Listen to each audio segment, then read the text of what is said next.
Сідайте на стол.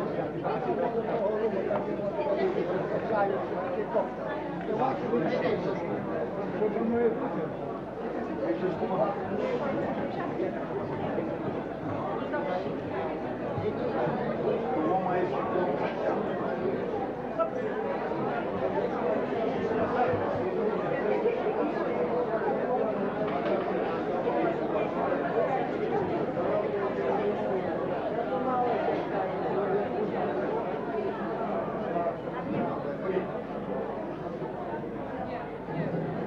Я прошу вас, якби то і зайняти, що, бо я не можу дати раду.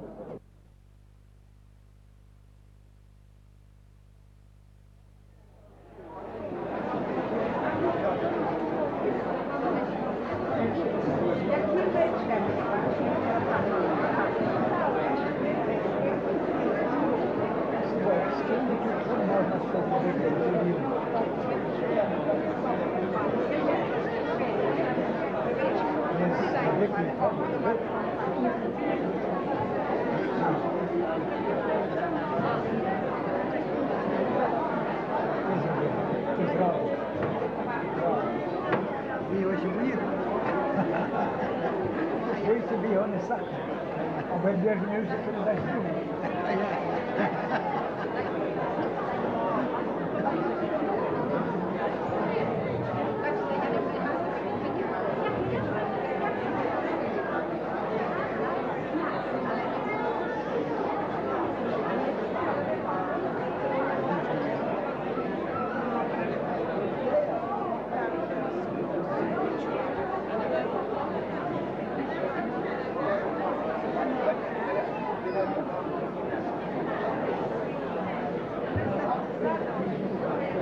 То немає що робити. Я не хочу...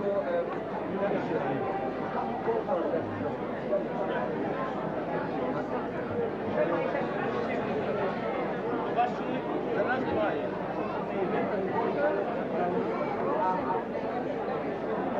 Вічко. Тут не є. А є вільне.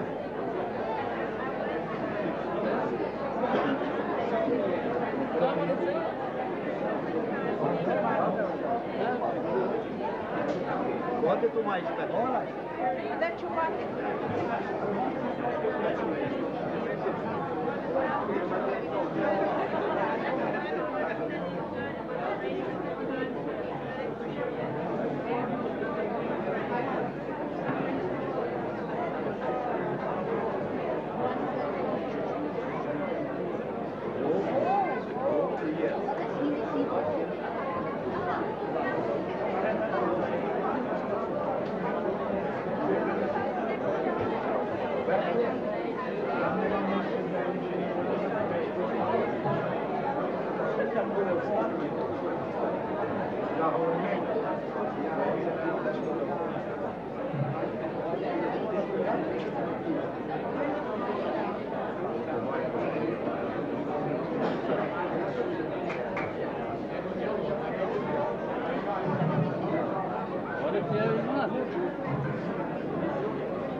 Отець сидить з приятелями, знає дуже добре, що як його похоронять, всяке не напасти.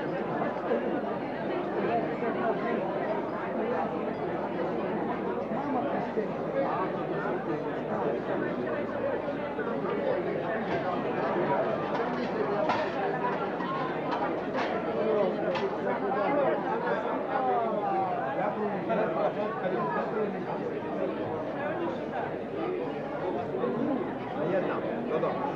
думаю, що одна місця.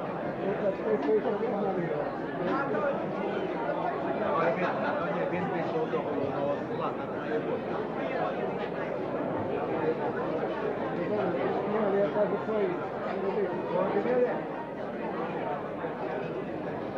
Володимире, тут де твоє місце. Добре. Хай стане сидить. Ти кончиш, щоб зробити що?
Proszę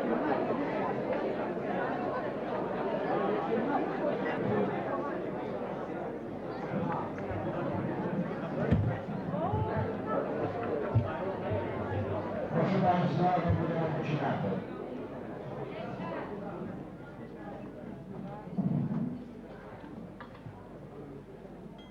Високопреосвященний владико,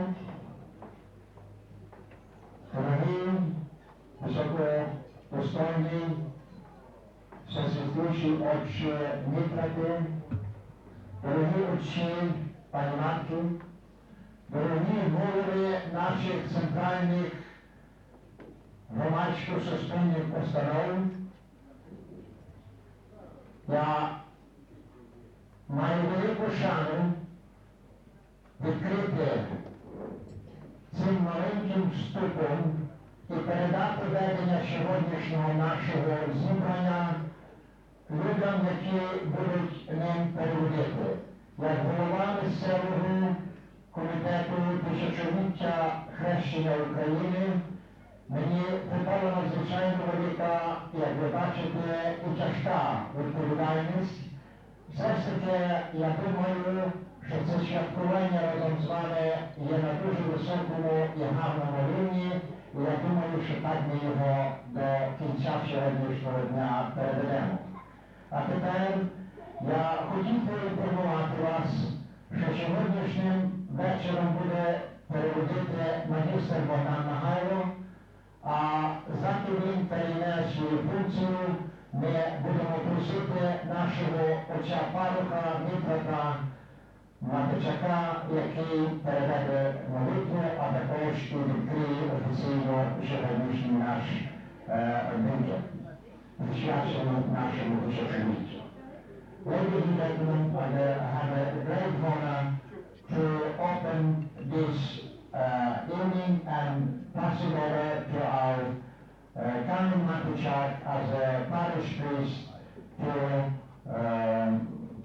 conduct this duty. Thank you.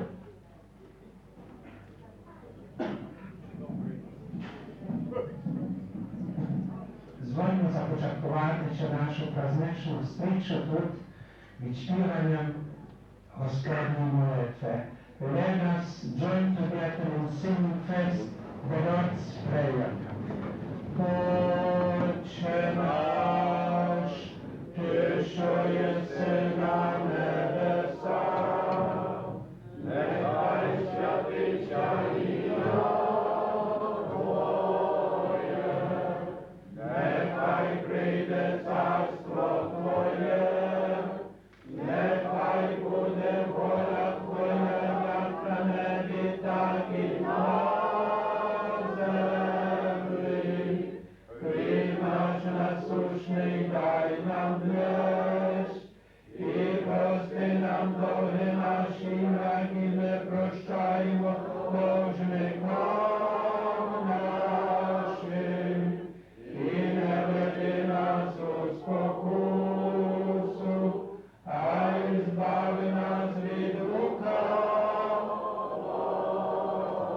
Владико, благослови. Христе Боже, благослови їду і пиття слугам Твоїм, бо Ти святий єси нині повсякчас і на віки вічні.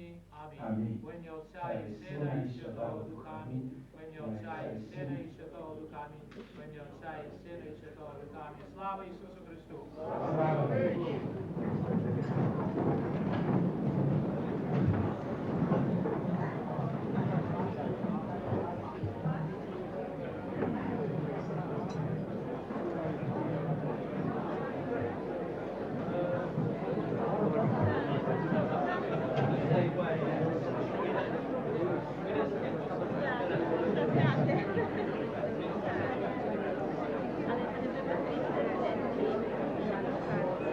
My Lord Bishop, Reverend Fathers, distinguished guests, ladies and gentlemen, now that we have had the religious opening over with, I will take over and conduct this perhaps in a slightly less formal manner. I would like everybody, all our many guests that we have here today, to feel very comfortable, relaxed, and to feel that they are part of a family, that they are visiting Wolverhampton, a community which wishes to express its gratitude to all those from Edinburgh, from Bradford, from Leeds, from all over the country, and of course English friends, architects, councillors, MPs who have made this project in some way or other easier, possible. We would like you all to feel at home and to feel part of our community, part of our family today. I will ask all of the various speakers who will address you at some stage during the afternoon to try and keep their talks as brief as possible. I wouldn't like this to go on too long. And I will just begin by perhaps giving the keynote address. I'll call it that provisionally. I don't want to make it too long, but let me just say a few words in English for the benefit of our many English friends about the occasion, about what we are commemorating today. Я би хотів на початку лише сказати пару слів по-англійськи, щоб привітати наших англійських гостей, дати їм відчути, що вони сьогодні є частиною нашої спільноти Волвергемптонської, і щоб дати їм відчути, що це за оказія і що ми сьогодні відзначуємо. Отож, я почну коротким таким вступом англійській мові. Well, as distinguished guests, as you've already heard from Mr. Nahailo and from Father Kanilatichak, a sincere welcome to all of you on behalf of our community here in Wolverhampton, and of course especially on behalf of the parish, the Ukrainian Catholic parish in Wolverhampton, who have taken on this very great responsibility of building a church here in the heart of the Midlands in this millennial year of 1988. Let me say once again at the outset a very sincere thank you to all of you from far and wide for your very generous help and support, and of course for your presence here today. Today's event is an achievement in many respects. It is not simply the opening of a church, the opening of a mini cathedral, as it were, here in the heart of the Black Country, in the heart of the British Midlands. This is an achievement, first and foremost, of course, for the rather small Ukrainian community here, some 250, 300 people. And on a larger scale, of course, it is an achievement of the entire Ukrainian community in this country. The pennies and pounds have come from all over, from far and wide. And of course, on their own, the people of Wolverhampton could never have built such a splendid church as the one that you've seen today. Secondly, of course, this is an achievement, I think, in a broader sense, for the entire Ukrainian people. This is a millennial year of our Christianity, and let us remember that in our own homeland, in Ukraine, it would not be possible to open such a church. Today, even though Mr. Glasnost, the Freudian slip, Mr. Gorbachev is pronouncing Glasnost, and we are seeing some positive developments. Unfortunately, our churches, both the Ukrainian Catholic Church and the Ukrainian Autocephalous Church, not to mention some of the Protestant denominations, the independent ones, remain banned. And the encouraging news is, of course, that these people have not given up. Every week brings fresh reports of rejuvenation, of new activity, particularly by the Ukrainian Catholic activists who are pressing hard for the legalization of their church. And it is very encouraging in this millennial year that their struggle has found a resonance among some of the more influential and better known politicians and public figures known to you. I refer, of course, to Sir Geoffrey Howe's reference or plea when he was in Kiev earlier this year for religious toleration to be extended to all Ukrainian Christians when he was in Kiev. I refer, of course, to President Reagan's speech when he was in the heart of Russian Orthodoxy, in the Danilovsky Monastery, when he called for the legalization of the Ukrainian Catholic Church. And of course, I would like to also mention Dr. Andrei Sakharov's call during that millennial year, during the millennial celebrations in Moscow, when he called upon the Soviet government and the Russian Orthodox Church finally to end with this anachronism, with this flagrant injustice to an entire people, and to allow the Ukrainians to worship as they see fit in their own tradition and in their own churches. On another level, of course, this event has meaning for Wolverhampton and for Britain as a whole. After all, this church is an architectural first. This is the first church built in this country in the Ukrainian Byzantine style. We have many churches in this country, but this is the first one with splendid golden domes, which will no doubt have a splendid iconostasis when it's finished and a mosaic. And I'm sure that it will be a cultural monument for both Ukraine. Somebody is jamming. Well, I'll continue. The microphone seems to have gone off. Can you hear me? No. Perhaps some technical assistance if anybody is present. Anyway, I will continue. I hope you will hear me. What I wanted to say was that, of course, this church will not only be a rallying point for Ukrainian Christians, because we hope this church will be used not only by Ukrainian Catholics, but by Ukrainian Orthodox believers, that they too will feel at home in it. We hope that it will also be a cultural landmark for the Midlands and for this country. This is no doubt a sense of great pride to our architect, who is with us today and who is responsible for this fine building, and to our MP, Mr. Budgeon, who is also with us today. It is, I think, at this church a symbol for us as Ukrainians of the religious toleration and the democracy of the country, which has allowed us to live here and to feel free and to be ourselves. It is also a symbol of the growing, I would say, cultural diversification, the cultural mosaic that we are seeing in various cities and towns around the country.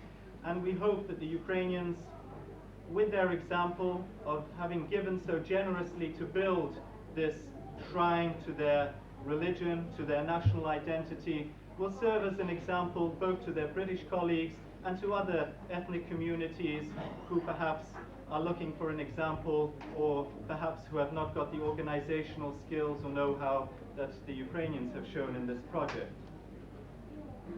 I will just finish on one note to try and put this occasion into some sort of historical context.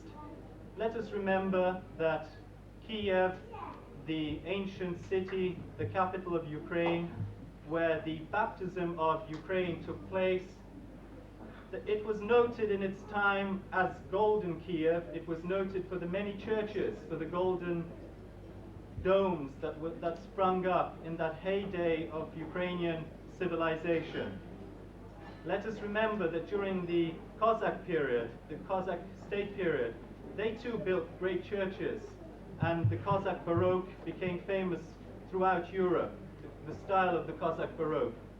Let us remember how those Cossacks, when they went into battle, took the picture, the icon of the Madonna with them, and even when they were forced to leave their homeland, they also took these holy icons with them. And today, let us see this church as representing, on the one part, the roots that Ukrainians now have in this country, and let it also serve as a reminder that Ukrainians in this millennial year, here in the middle of England, have, in the tradition of their forefathers, built a monument to the 1,000-year-old culture, religion, and national identity that has sustained them. So, I will just finish on that note, on that more reflective note, and once again thank all those who have in any way, whether it is as generous contributors to the funds, as architects, as people on the local councils who have helped this project through, all those who have in any way helped this project, and of course particularly those, and I think they know more than anybody else, who put in those long hours and mornings to make this church ready for completion. I hope that they will see their reward in the form of the splendid church that His Lordship the Bishop opened today. I will end my talk on that point, and I will call for a first brief talk in Ukrainian. We will have just 20 seconds break because we have to improvise here and see what the order, play the batting order as it were is. So please relax, feel at home, and I'll inform you in a few minutes of the rest of the program.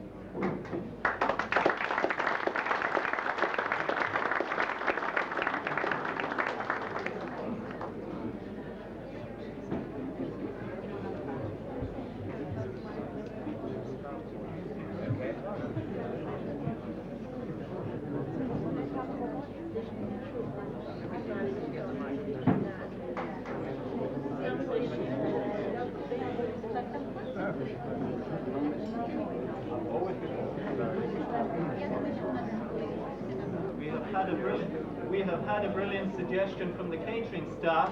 Because the microphone is out of order, we are going to start serving, and hopefully we can get this fixed, and then we will continue.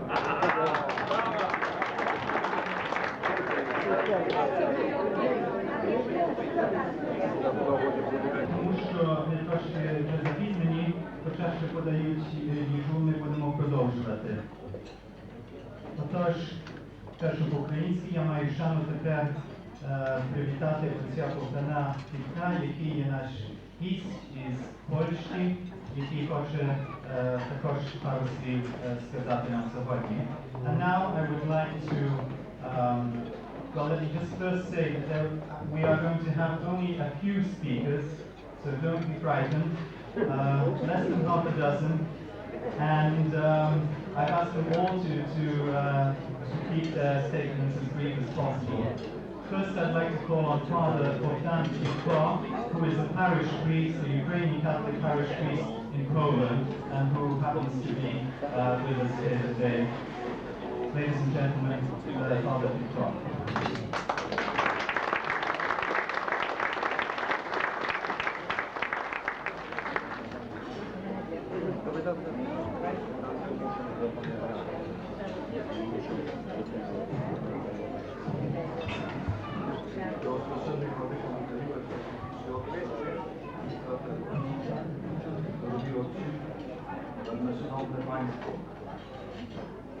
Сьогодні у нас велике свято, освячення храму святих Володимира і Ольги, поставили би чудесний пам'ятник, а одночасно створили би місце, котре дає життя вічне.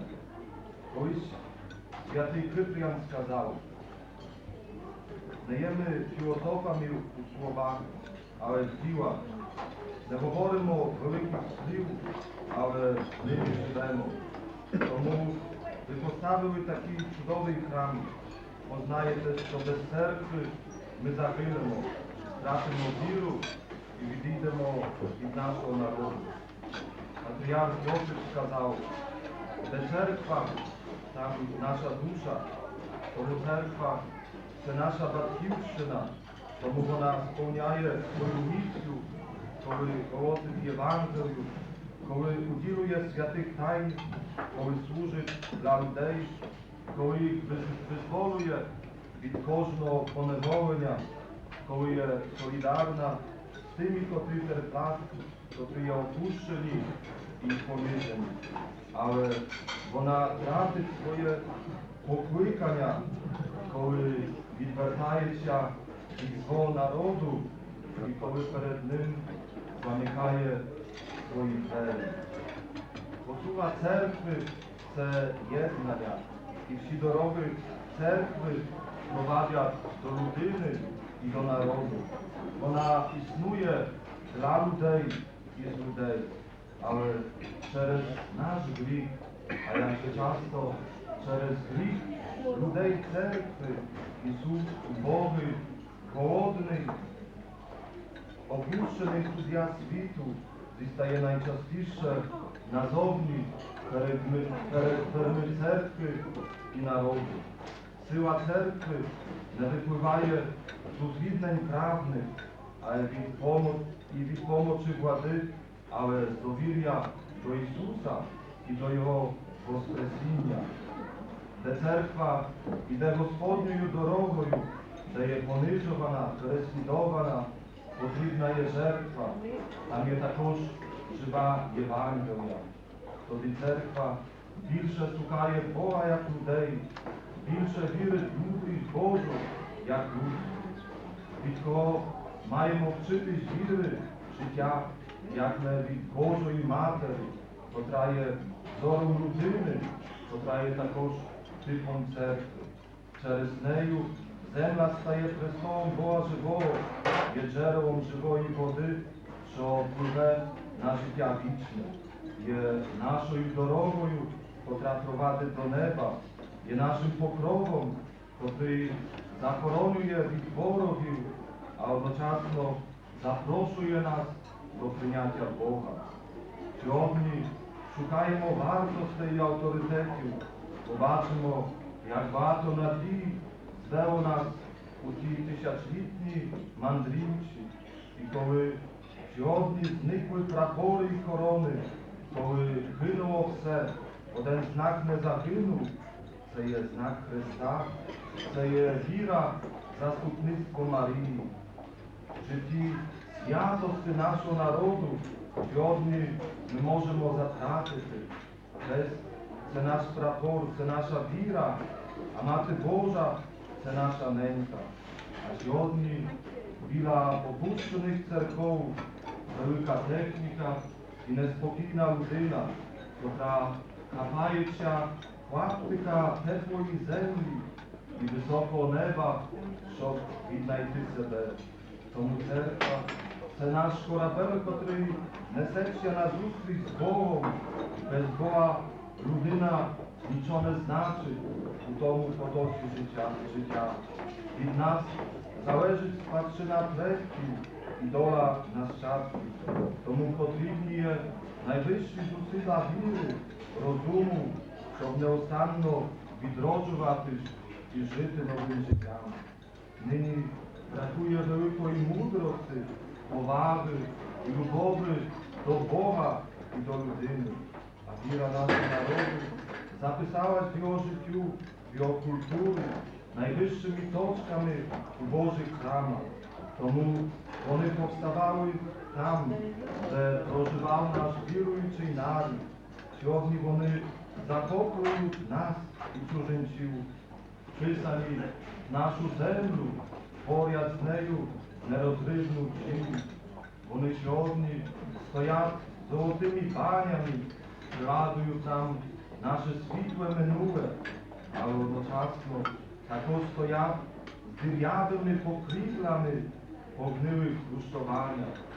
А як же часто вони охоронюються законом, а не людьми.